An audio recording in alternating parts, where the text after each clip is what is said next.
Hello दोस्तों, नमस्कार, प्रणाम।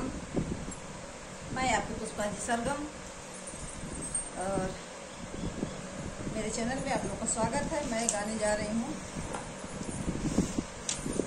नाच कैसा लग रहा है आप लोग ये भी बताइएगा। अरे ऊंची